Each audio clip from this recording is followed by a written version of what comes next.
हरे कृष्णा। श्री प्रभुपाद की जय। श्रीमद् भगवद गीता अध्याय 3 श्लोक नंबर 8। नियतं कुरु कर्म त्वं कर्म ज्यायोः कर्मणे शरीर यात्रापि चैते न प्रसिद्ध भेद कर्मणे। अपना नियत कर्म करो, क्योंकि कर्म न करने की अपेक्षा कर्म करना श्रेष्ठ है।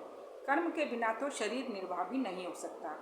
अब इस श्लोक में भगवान बोल रहे हैं कि अपना नियत कर्म करने को बोल रहे हैं कि हमें अपना कर्म नहीं छोड़ना चाहिए, कर्म हमें करना ही पड़ेगा।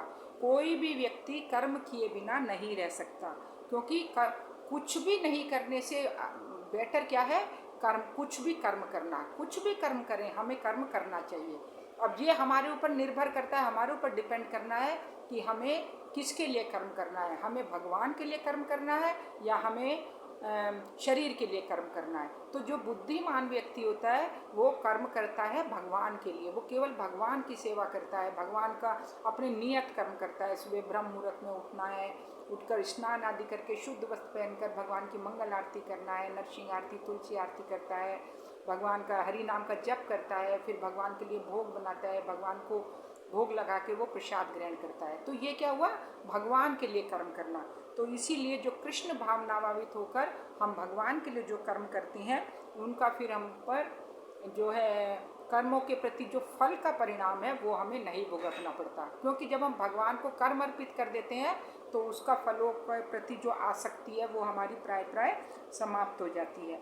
तो हमें अपने कर्म को इंद्रिय तृप्ति, विषय भोग, भौतिकता की तरफ नहीं करना है। हमें जो भी कर्म करने हैं वो हमें आध्यात्मिक कर्म करने हैं, यानी भगवान के लिए कर्म करने हैं। और यदि हम सोचें कि हम कोई भी कर्म करें, कुछ भी कर्म नहीं करना, हम योगी या सन्यासी बन जाए, तो ऐसा करना गलत है। क्योंकि भगवान कर्म करने को कह रहे हैं, कर्म नहीं करने के लिए नहीं कह रहे। कुछ भी कर्म करो, कर्म तो हमें करना ही पड़ेगा। तो हमें क्या करना है, हमें कृष्ण भावनाभावित होकर केवल भगवान के लिए कर्म करने हैं, भगवान की सेवा करनी है।